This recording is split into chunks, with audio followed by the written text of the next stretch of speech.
and welcome to the Leesburg, Florida Library Program on the Okahumpka Rosenwald School Restoration Project.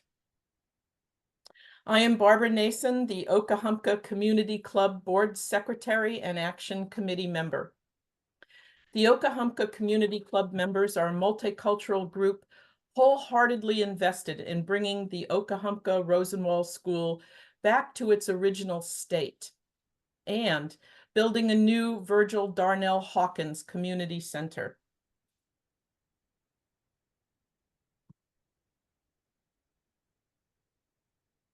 The folks you see in this slide are our board members. And I want to tell you a little bit about Booker T. Washington and Julius Rosenwald as we start out thinking about this period of time when the Rosenwald schools were being built. They believed lasting progress occurs in communities that are self-empowered and work together. This is true today. The people you see on this slide are working together to preserve the Okahumpka Rosenwald School on Virgil Darnell Hawkins Drive near the Okahumpka Post Office. The board of directors, members, and residents of Okahumpka are dedicated to developing a historic treasure for future generations. In one of Florida's oldest communities, which predates Lake County. The State of Florida Historical Resources Division has referred to the Okahumpka Rosenwald School as the best surviving example of a wood-framed, two-room Rosenwald school in the state. Very soon, building permits will be in place and the work will begin. Every bit of funding is from donations and grants. We are seeking volunteers, especially someone to support the project manager. We are also actively seeking an attorney to partner with our project. If you know someone that has a connection to Okahumpka Rosenwald School or attended the school, we would be delighted to interview them and add them to our collection. Be sure to contact us. As the historic site, the restored building will welcome visitors, school groups to experience what school was like during segregation in rural Florida and agricultural community in Okahumpka. Exhibits will include interpretive displays, artifacts, biographical videos that depict the culture at the time. When entering the school, visitors will notice the large windows that capture the natural light, as there was no electricity in the schoolhouse at that time. The new community center building will be the welcome center for visitors, a meeting space for volunteers or local organizations, and a place for programs that benefit Okahumpka residents. My goal today is to bring to life the heart and soul of three very important people. Virgil Darnell Hawkins grew up in Okahumpka. Booker T. Washington founded Tuskegee Institute in Alabama, and Julius Rosenwald, president, partner, and owner of Sears Roebuck. Their goal was to educate children living in underserved Black communities during segregation. Just this September 2024, new legislation was introduced by U.S.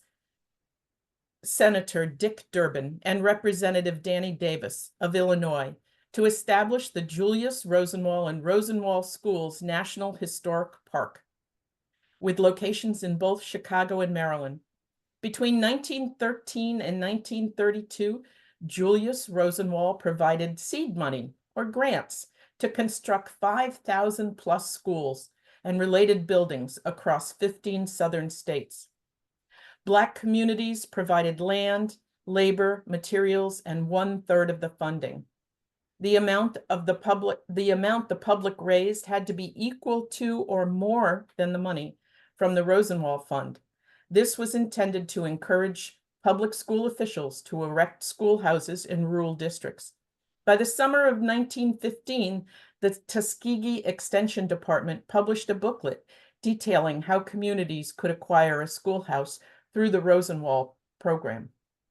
A national park will honor this wonderful story. Additionally, in Lake County, Florida, we will eventually open the doors to an important historic Okahumpka Rosenwald School. Let's take a quick step back in time and set the context for how history intertwined through the years, from President Abraham Lincoln's term of office to President Teddy Roosevelt's term, ending in 1909. All three men, Booker T. Washington, Julius Rosenwald, and Okahumpka resident Virgil Darnell Hawkins, were born during this time. Segregation began after Reconstruction with the 1896 Plessy versus Ferguson Supreme Court decision to uphold the separate but equal doctrine as law. As long as the law did not violate the Constitution's 14th Amendment Equal Protection Clause. The story of Homer Plessy boarding a train in New Orleans marks the beginning of segregation. He was holding a first-class ticket, found a seat in the white-only car, and was promptly arrested. The 1954 Brown versus Board of Education of Topeka, the Ruby Bridges story, signaled the end of segregation.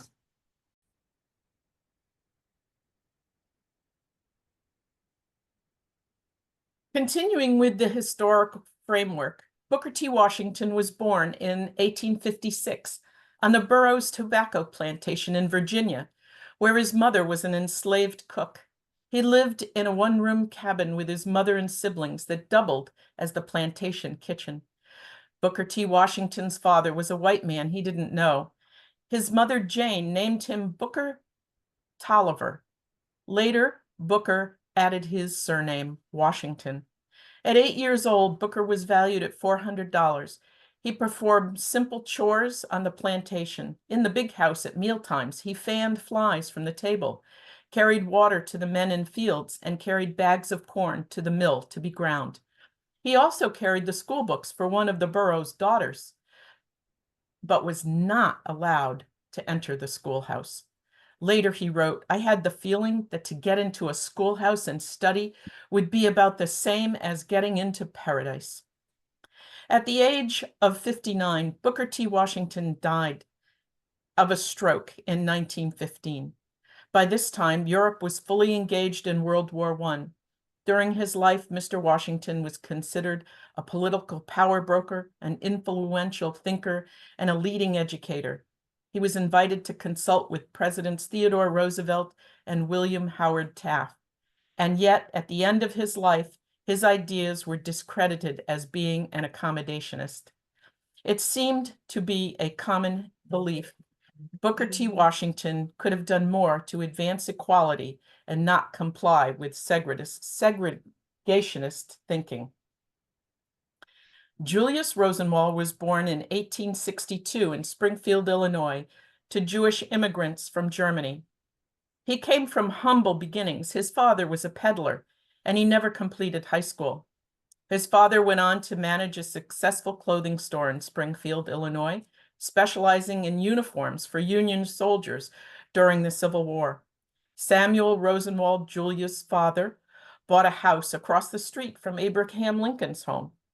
Keep in mind that in 1896, when Julius Rosenwald was 34, the law of the land for education was separate but equal.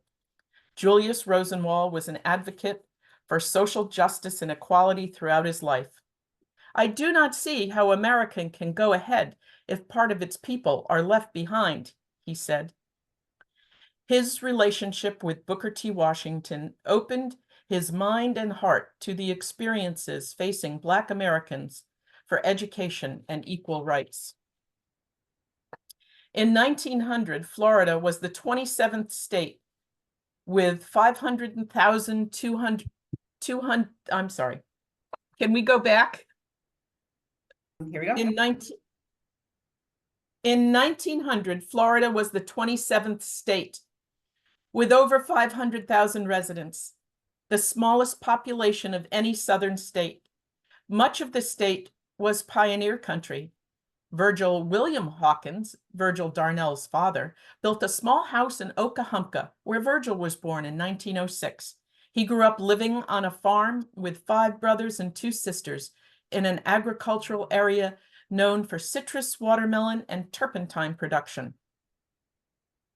Lincoln's Emancipation Proclamation, President Andrew Johnson's Southern Jacksonian Democratic leanings, and President Grant's Union victory significantly influenced the United States. Abolitionist Rutherford B. Hayes ran on a platform advocating for Black suffrage. He was known to be conscientious and humane, working to help the disadvantaged. He urged that federal subsidies be given to poor states and territories so all children could receive a quality education. Hayes was a trustee of the Peabody Fund, which supported the education of Southern Blacks and whites. In his retirement years, Hayes became the first president of the Board of Trustees of the Slater Fund, diligently working to educate Black Americans. In 1901, President Theodore Roosevelt invited his advisor, Booker T. Washington, to dine with him and his family at the White House. He was greatly criticized for inviting a Black man to the White House.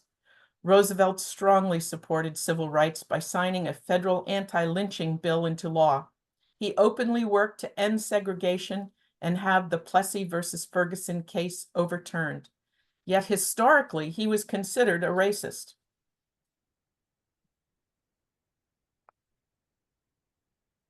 In 1890, Julius Rosenwald married Gussie Augusta Nussbaum, the daughter of a competing clothier. Together, they had 5 children. Writer Stephanie Deutsch, author of You Need a Schoolhouse, was married to Julius Rosenwald's great-grandson. Her book is an excellent resource for more detailed information.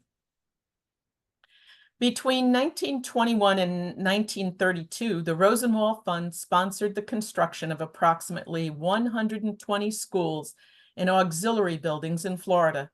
Many of these schools were abandoned or demolished after the Supreme Court's 1954 Brown versus Board of Education decision declared school segregation unconstitutional.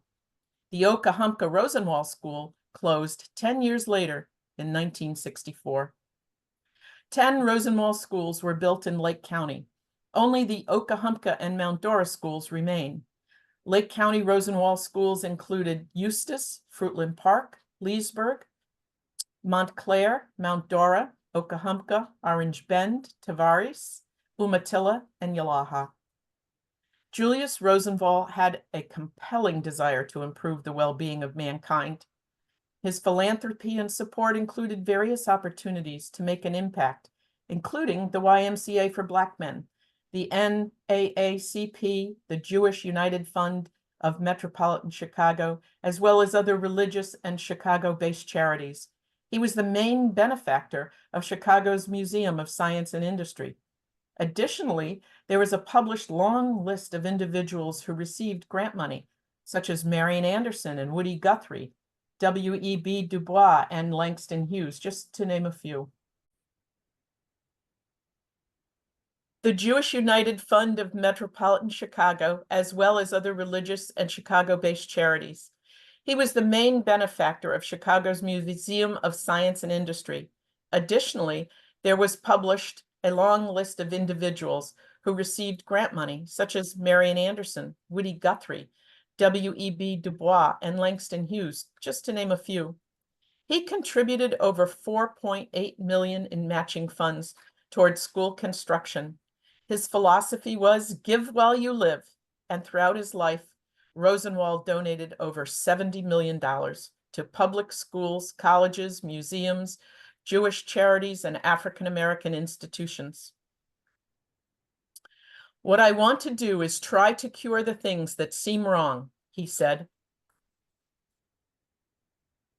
And now we're going to take a little visit to a video about Julius Rosenwald's life. This is a great American story. How a philanthropist with a good heart met another guy who had a good heart.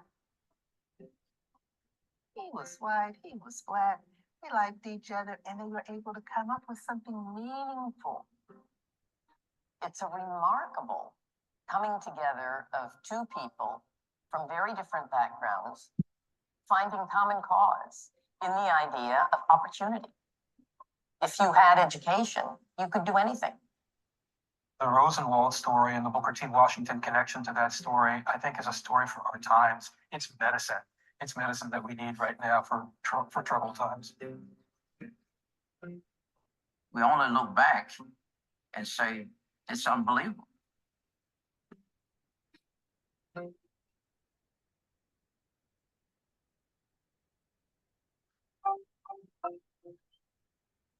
At the end of the 19th century, the American South was strictly divided by race, the legacy of the Supreme Court's infamous separate but equal doctrine.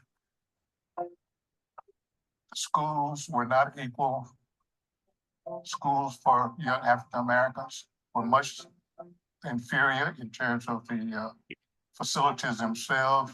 Books were handed down from white schools, desks and what have you. Public education was mandatory, but the states were providing two systems, black and white, and dividing their dollars very unevenly. You would get a very little education or not a great education, and that would keep you on the farms and in the fields, working essentially in a modern version of slavery. As the new century dawned, the cause of Black education would attract a surprising benefactor. Well, Julius Rosenwald was the son of German Jewish immigrants. He was born in Springfield, Illinois in 1862 and grew up right across the street from Abraham Lincoln's home. He followed his uncles into the retail clothing industry, became a bit of a self-made man. And by a lucky break, in 1895, he got to get a quarter interest in Sears Roebuck. It was sort of the Amazon of the day. They had seeds for your garden, they had baby shoes for your baby, you could get a bicycle, a tractor, you could get anything. He became, I think the technical term is, a gazillionaire. And what happened is that Rosenwald then chose to take that money and support a variety of causes, philanthropic causes, some for the Jewish community, but also for other people who were in need. In 1911, Julius Rosenwald met Booker T. Washington, author of Up From Slavery and founder of the Tuskegee Institute. Booker T. Washington was recognized not only nationally, but internationally as one of the strong advocates for the education of African Americans. And you had Rosenwald, a philanthropist, looking for a way to support these kinds of causes. And then you had Booker T. Washington, who was one of the best salesmen of his time. And they began to talk about this concept of creating these schools to support African American education in a segregated South.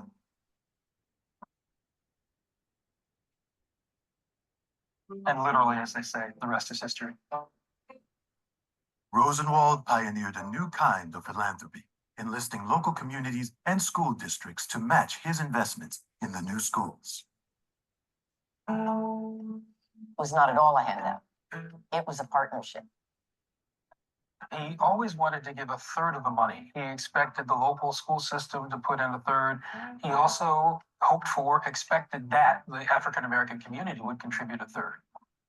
And the thing that is so interesting and so encouraging is that the parents of these children said, we will do our share. We'll raise extra tomatoes that we can sell. We'll bake more pies that we can sell, et cetera, et cetera. We want our kids to have the best education opportunity they can.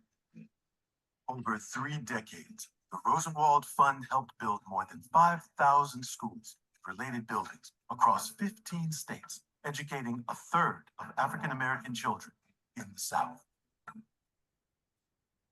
But if you look at the way many of these schools were designed, you've got lots of light. You've got windows that are very, very high. These were not just boxes that children were going to be shoved into. They were places that were created to enhance the ability of young people to learn. It was a place where you wanted to go. The requirement for the schools was that they be on 2 acres of land, so there was room for gardens. There was room for the outhouses. Laverne Gray's grandmother, Mary Ridgely, donated the land for the Virgil Rosenwald School in Maryland. The first year it opened, my mother came in the first grade to be taught by her big sister. She was tickled. She just thought it was the best thing since apple pie. But I do know that my mother enjoyed learning. And she passed that enjoyment of learning on to me. Newell Quinton's parents attended the San Domingo Rosenwald School in Maryland, but they had to leave after 4th grade to work. It was always, you gotta get through school. And also, I pray that you have a better life than I did. And it was in those stories that were shared with us that I knew the sacrifice that each of them had made in their own way to ensure that we would go to school.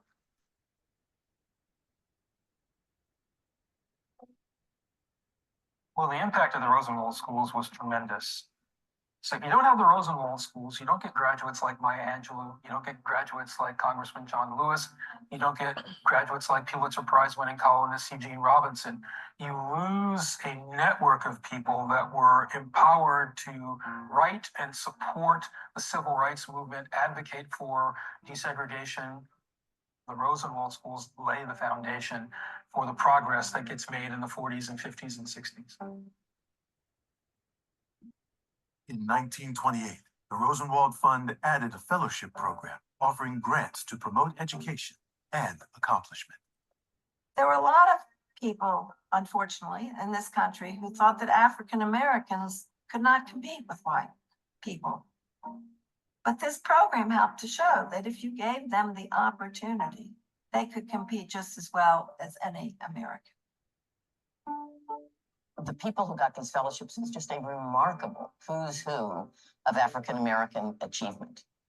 Marian Anderson, Langston Hughes, Ralph Ellison, Ralph Bunche, who won the Nobel Peace Prize. Rosenwald was a modest man. When he created the Rosenwald Fund in 1917, he specified that it was to go out of business within 25 years of his death. And he believed in the philosophy of give while you live. A campaign is underway to recognize Julius Rosenwald and the Rosenwald Schools as a National Historical Park. We have only a small number of extant Rosenwald Schools left on the landscape.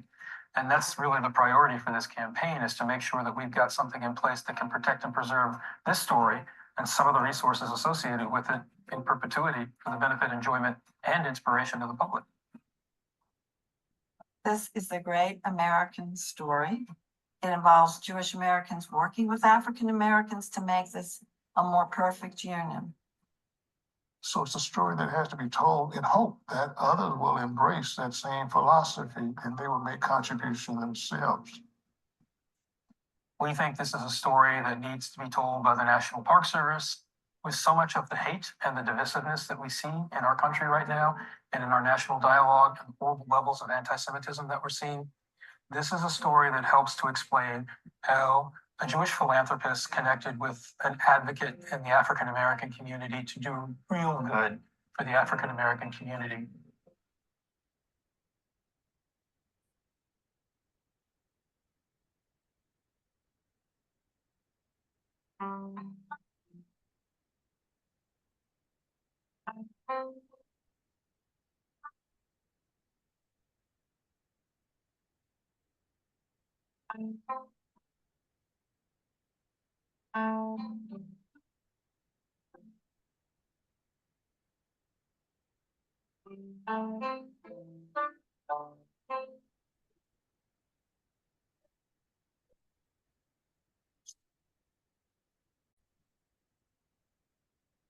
Booker T. Washington was educated at Wayland Cemetery and Hampton Institute. After a few years of teaching, he was recommended to be the head of a new school for African Americans in Alabama. The new school opened on July 4, 1881, with 30 students in the first class, and Washington was the only faculty member. Most of the teaching was done in the little shanty on loan from the Methodist Church. This was the beginning of Tuskegee Institute. Many of these first students were in their 20s and 30s and already worked as teachers. Mr. Washington's work to develop the Tuskegee Institute began with precious little money or materials. Students made their own red clay bricks and constructed the buildings. During his life, Mr. Washington influenced many individuals to succeed and believed education was pivotal in advancing Black American lives. President Woodrow Wilson served 2 terms of office from 1913 to 1921, advocating for democracy, progressivism, and world peace. After World War I, he helped to negotiate a peace treaty that would include the League of Nations, the forerunner to the United Nations. The Senate rejected U.S. membership in the League. However, he received a Nobel Prize for his peacekeeping efforts. Wilson's legacy included resegregating many branches of the federal workforce. Today, we can speculate that this would have been a great disappointment to both Mr. Washington and Mr. Rosenwald. Tuskegee Institute was growing strong, and in 1896, Washington hired George Washington Carver to teach agriculture. He continued at Tuskegee for 47 years as the head of the agricultural department. He developed a strong research center. Carver would be a celebrated figure in Black history, making huge advances in botany and farming technology. Under his leadership, the experiment station at Tuskegee published over 40 practical bulletins for farmers.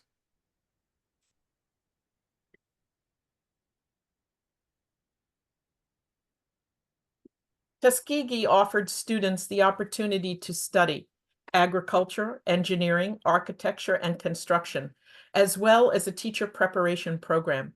Many Tuskegee students went on to teach and help construct Rosenwald Schools. Every Sunday, Tuskegee students and faculty attended the chapel service, and when Washington was on campus, he preached on various topics to encourage students. "You need a schoolhouse" was one of his sermons, directed at the young men and women who would teach in the South. "You cannot teach school in log cabins without doors, windows, lights, and a floor," as many school buildings had dirt floors. "You need a schoolhouse, and if you are in earnest, the people will help you." He told students that people are donating money to the Institute because they believe in the mission. The education you are receiving will benefit not just yourself and not just the individual students you teach, but whole communities. Go out and be the center, a life-giving power. Give life where there is no life, hope where there is no hope, and power where there is no power, he said. In 1905, the 25th anniversary of Tuskegee, the value of 82 buildings on the 2,000-acre campus, combined with operating equipment, livestock, educational supplies, was to be determined at a value of over $800,000. Tuskegee's endowment fund at this time was $1.2 million. The Institute offered courses in 37 industries for its 1,500 students. The friendship between my dear Mr. Washington and my dear Mr. Rosenwald, as they formally addressed each other in their correspondence, documented their respect and genuine care for each other, as well as the important work they accomplished. His visits to Alabama enlightened Rosenwald. The schools Washington and Rosenwald created left many students with positive feelings, not that of inferiority or having attended a second-rate place. In fact, they remembered their experiences with warm pride. The schools were well-designed, well-built, and in a simple way, quite beautiful. One student from Virginia described her school as feeling like home, a place where one is loved, valued, and accepted.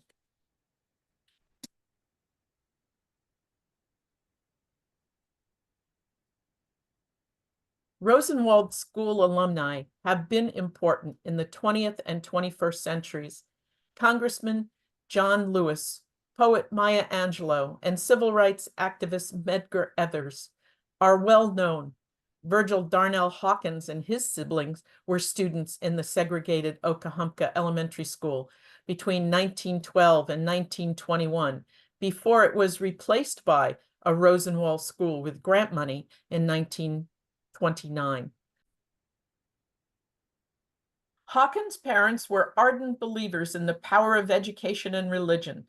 It is estimated that 1/3 of the Southern Black population was educated in Rosenwald schools, representing about 663,000 students.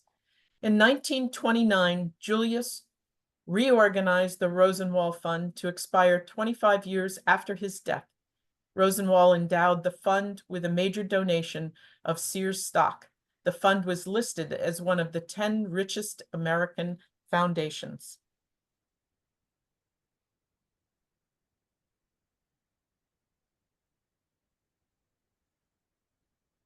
Virgil Darnell Hawkins was born and raised in Okahumpka, where a monument stands at the entrance of Virgil Hawkins Drive.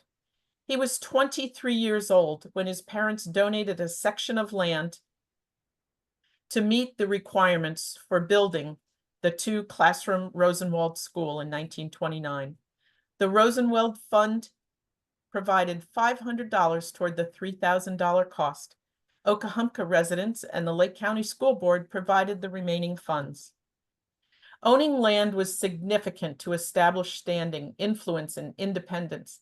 In 1895, Mr. Virgil William Hawkins purchased a 10-acre homestead. Over the years, the family farm included crops, livestock, and a small store across the street from the family's home. As we can all appreciate, being self-sufficient was a benefit to the Hawkins family. For additional income, Mr. Hawkins took seasonal jobs, picking oranges and skinning pine trees for turpentine. His wife, Josephine, worked at home, washing and ironing clothes for the Okahumpka families in 1932. Mr. Hawkins Sr. became an ordained minister at the Bethel AME Church, and Mrs. Hawkins was the pianist. Josephine's father had also been a preacher, and she understood that being a preacher held a significant standing in the community. Virgil's parents hoped he would also become a minister, but that was not his dream. Virgil Darnell Hawkins attended Edward Waters College in Jacksonville for his high school education, as early Okahumpka schools did not advance past 8th grade.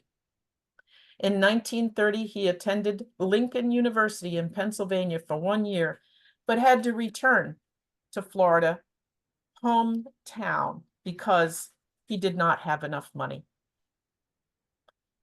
He married Ida Frazier that year, an Ocoee school teacher in 1930.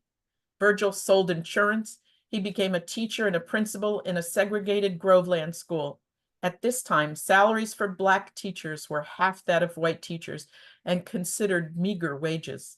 At age 43, in 1949, he became the public relations director for the Bethune-Cookman College. He thrived, leading campus tours, writing press releases, and serving as an aide to the college president. He also attended classes for his baccalaureate. In April of 1949, Hawkins and 5 other African Americans applied for admission to professional schools at the University of Florida in Gainesville. They were denied admission because of their race, and the NAACP filed a lawsuit on his behalf. The United States Supreme Court ruled against segregated educational institutions several times in the 1950s. Still, Florida continued to deny Hawkins admission to the university's law school on the pretext of preventing public mischief. The subsequent legal cases resulted in integrating the UF Law School in 1958, and ultimately all places of higher education in Florida.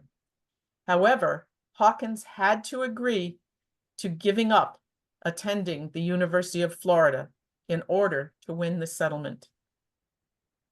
Virgil Hawkins, A Lawyer Made in Heaven, is an excellent video found on YouTube and narrated by Senator Barbara Jordan. For more information, take a look at that. It's like opening a closed little time capsule. Attorney Harley Herman is a distinctive historian for the life of Virgil D. Hawkins, who is also in this video and a regular member of the Okahumpka Community Club meetings.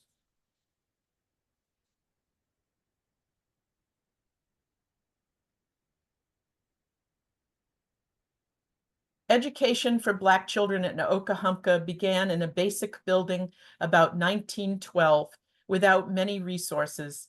The Okahumpka Rosenwald School was constructed in 1929. It was a two-room wood frame building elevated on concrete piers. During a special board meeting, it was agreed to build the industrial room on the back side of the building.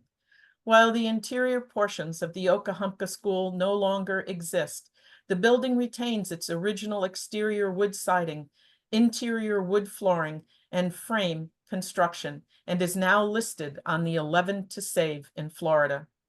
Located in the neighborhood north of the center of Okahumpka, less than a half-mile from the white consolidated school, it was known only as the Okahumpka Colored School. There was no auditorium or stage with velvet curtains like the white school down the road. There was just an elevated platform at one end of one classroom. There was no office or interior bathrooms, only an outhouse. The school was constructed based on one of the architectural plans provided by the Rosenwald Fund and typically designed by Tuskegee students. Located on Virgil D. Hawkins Drive, Okahumpka Rosenwald School is an important historical tribute to all the known and unknown people who persevered to provide education in southern rural communities. When the Okahumpka School closed in 1964, residents continued to use the building as a community center until 2003. Having a community center was a benefit to residents, and it has been greatly missed. When the preservation project is complete, school groups and visitors will experience early school life and the limitations set upon the community, as well as the efforts required to gain access to education in the 19th and 20th centuries, particularly attorney Virgil D. Hawkins' effort to desegregate the University of Florida and his contributions to the civil rights movement. His life serves as an example of determination, achievement, and sacrifice. We couldn't do this work without our partners. We are so very grateful for the architectural firm of KMF of Orlando, working pro bono to provide the initial plans for the school. They are the same firm that directed the restoration of the Moat Morris House in Leesburg following the destructive fire in 2018.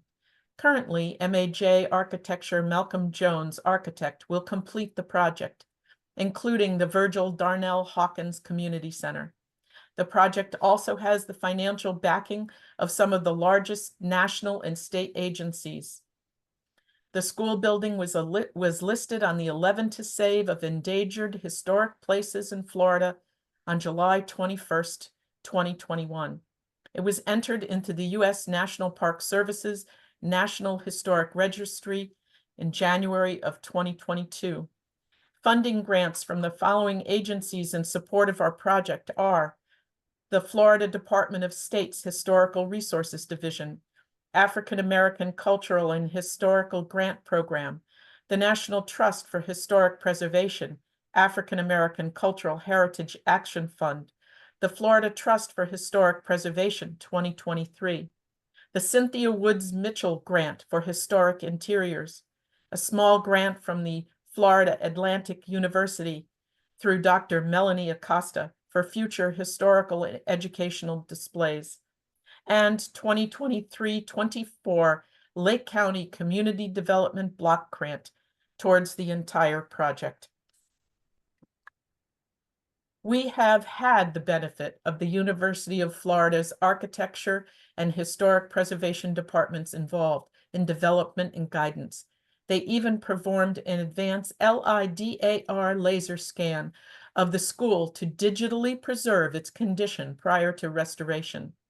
Site improvements will address required parking, sidewalks, septic system, rebuilt well system, emergency electric generator, and required landscaping buffers, just to name a few improvements to the site. And most importantly, the Echo Construction Group from Mount Dora, the outstanding talent of Bobby Rhodes, will bring our dreams to a reality. I leave you with one thought today as we close this presentation. What can I do today that will have a lasting effect on tomorrow? If you'd like to know more about our volunteering with our group or want more information, please go to our website, okahumpka.org, or our Facebook page, Okahumpka Community Club. Thank you very much.